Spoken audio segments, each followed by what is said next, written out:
Cartas de Cristo. Quando comecei a preparar os meus discípulos para a minha morte que se aproximava, tive uma tarefa terrivelmente difícil. Custava muito a eles conter o choque e o assombro. Pensar que eu seria crucificado como um criminoso comum era repugnante, inexprimível e, além disso, não queriam me perder de vista. Tinham chamado para seguir-me e abandonar suas vidas, as quais tinham sido bastante prósperas. Tinham abandonado suas famílias e seus lares para refazer suas vidas ao meu lado e de meu trabalho. Tinham se orgulhado de meu caminhar pelas cidades, tinham estado dispostos a juntar-se a mim e eram conhecidos como meus discípulos, apesar da rejeição e a dura crítica dos líderes religiosos.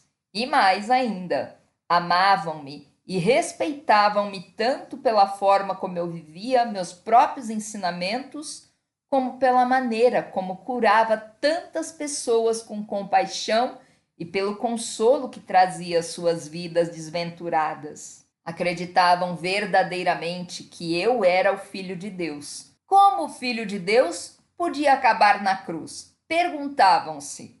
Aumentava o espanto a cada pergunta. Era impensável. Sentiam que um tremendo vazio se abria diante de suas vidas. Uma enorme cratera na terra onde pisavam e uma vasta extensão de instabilidade e de falta de propósito dentro deles mesmos. Não se atreviam a contemplar a minha futura crucificação da qual eu falava. Tal acontecimento destruiria tudo aquilo em que tinham acreditado com todo o seu coração. Desta maneira, meus discípulos resistiam muito fortemente ao que eu tentava dizer e afirmavam repetidamente que tal coisa nunca poderia ocorrer.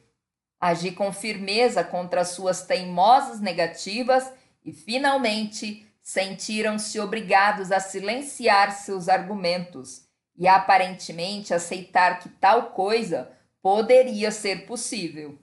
Eu disse a eles que depois de minha morte me veriam de novo e que esperava que continuassem o trabalho que eu tinha começado. A dor e a discussão que eu tinha provocado entre meus discípulos também me afetaram profundamente. Não era tarefa fácil ir a Jerusalém, onde o meu destino me esperava. Acima de tudo, perguntava-me se estaria à altura daquele grande desafio para a resistência.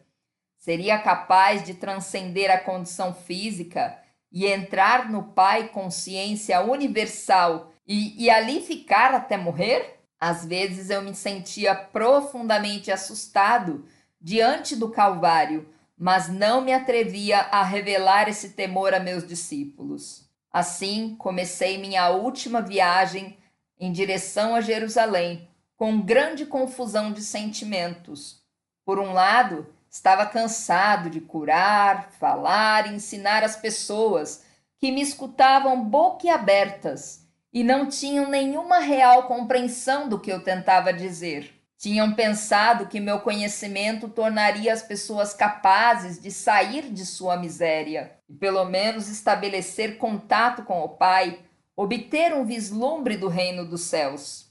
Não havia nenhuma evidência de tal despertar espiritual, nem mesmo entre meus discípulos.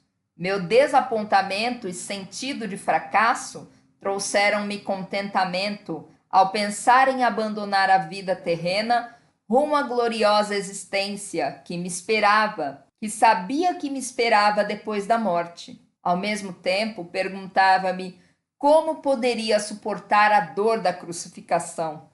Ao longo de minha missão, meu estado mental era mais ou menos pacífico e consistente, frequentemente em júbilo com os pensamentos focados no Pai consciência amorosa, autor de todo ser, sabendo que bastava pedir e o que pedisse rapidamente seria manifestado. Eu seria capaz de manter minha serenidade quando fosse apresentado diante do conselho, levado para a crucificação, pregado na cruz com meu peso pendurado pelas minhas mãos? Como estava dando lugar a dúvidas e temores, o nível normal das frequências de minha consciência estava baixando. Eu estava descendo novamente as frequências da consciência do plano terreno. Voltei a ser vítima de minha antiga agressividade, que me incitava a atos irracionais, que eu não teria sequer considerado quando estava em meu estado anterior de total harmonia com o Pai Consciência Amorosa.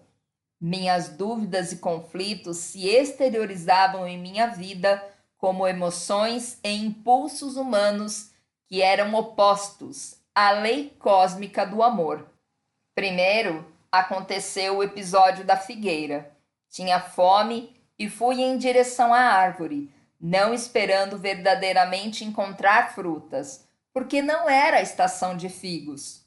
Ao ver que a busca era infrutífera, amaldiçoei a figueira. 24 horas depois, ela havia murchado até as raízes. Foi uma experiência chocante. Era a primeira vez que minhas palavras tinham causado dano a algo. Contudo, mostrou claramente a meus discípulos o poder do pensamento, para o bem ou para o mal. Demonstrou que quanto mais espiritualmente evoluída é uma pessoa, maior é o impacto de suas palavras no meio ambiente. Aproveitei a oportunidade para explicar aos meus discípulos que eu tinha me comportado de maneira irrefletida, como faz a maioria dos homens e mulheres, que, tendo grandes expectativas, não conseguem o que quer. Essas pessoas costumam reagir com raiva, lágrimas e até com palavras fortes, que podem ou não significar um desejar mal ou maldizer a pessoa que tenha negado o que eles desejavam. Eles já tinham visto por eles mesmos o que a minha maldição tinha causado à figueira. Agora deveriam compreender que, tendo uma forte convicção, poderia ser concedido a eles qualquer coisa que pudessem desejar ou imaginar, mas também deveriam estar constantemente conscientes de sua própria condição mental-emocional. Não deveriam guardar rancor dos outros, mas sim perdoar rapidamente. Do contrário, poderiam causar muito mal àqueles com quem estivessem ressentidos, e isto seria devolvido a eles no devido tempo, como a colheita do que semearam. E mais ainda, tal como é a semeadura, assim é a colheita. Sabia que o que eu tinha causado à figueira inevitavelmente retornaria para mim de uma maneira ou de outra.